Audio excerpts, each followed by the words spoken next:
All right, I want to tell a story about how I failed epically at the very beginning of the season trying to catch my first really big fish of the spring. It was a very interesting spring fishing experience because I found the fish that I was looking for, and every season I know roughly when those fish will show up. And for the past 3 years, I have a pattern where they'll show up, and they're always feeding on sand eels in the same spot. If the tide is roughly the same size and the moon phase is roughly the same moon phase, and it is that first few days of the month, then I know I can get a good chance at running into those first push of really big fish here on Cape Ann. So what I did was I went out to that spot, I went to fish it, I showed up a little early, the tide was not about to turn to what I wanted it to be, and then when it just turned, all of a sudden all these fish kind of flooded in, and it was pitch black out, but the reason I could tell that all these fish all of a sudden just rushed in was the fact that there was a ton of iridescence in the water, and there was probably hundreds of bass between 35 and probably 48 plus inch fish, and they were like blitzing and feeding extremely hard on sand eels, and all around my feet, everywhere I moved, I was spooking them. Huge fish I could see because of the iridescence, them swimming around. It was just insane, and I was fishing live eels, and I couldn't get them to eat the live eels. So because I couldn't get them to eat the live eels, I was like, I had my plug bag with me, I had some soft plastics, and I tried everything. I threw little 6-inch black sluggos. I couldn't get anything to get them to eat. Now, I spoke to a lot of different people about this, a lot of people that I really respect and know who are incredibly knowledgeable.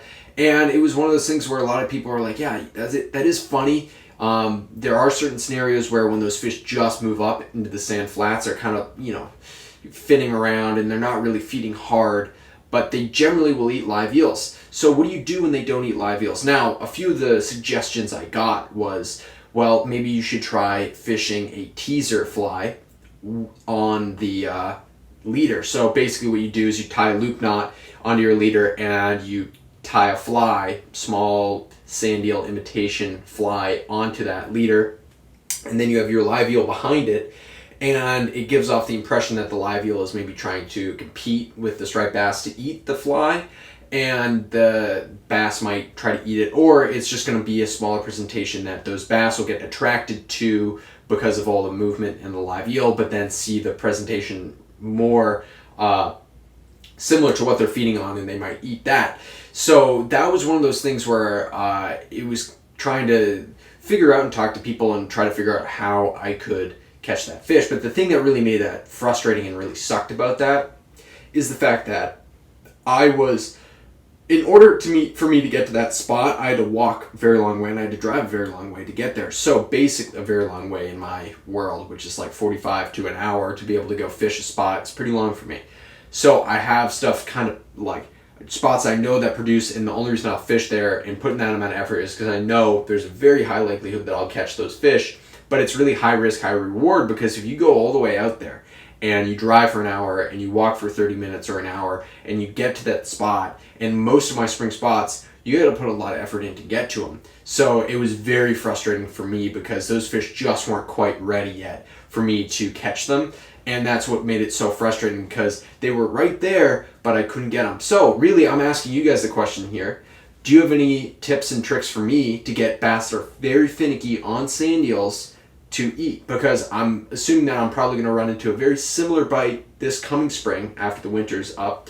And who knows, maybe you guys will help me get into some big fish here. And I know that I have a shot at those fish, and I've had a few weeks later, I went back, same type of deal with the tide and everything, and it was towards the end of the spring run, and I had a great night, and I had bass up to 38 pounds, so like big fish, and they were feeding very aggressively. Anything I threw in there, they're hitting and eating, and that was really awesome. So do you guys have any questions, or do you guys have any answers for my question? Because there was the whole teaser rig, different soft plastics, Savage Gear Sand Eel was another one somebody told me to try. So floating needlefish, little tiny needlefish I've thrown at them. I had a bunch of different stuff in the bag, but be interesting to see what you guys think.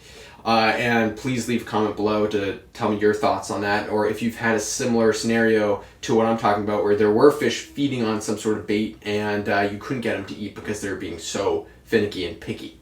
If you guys like this video, please like and subscribe, and I'll see you next time.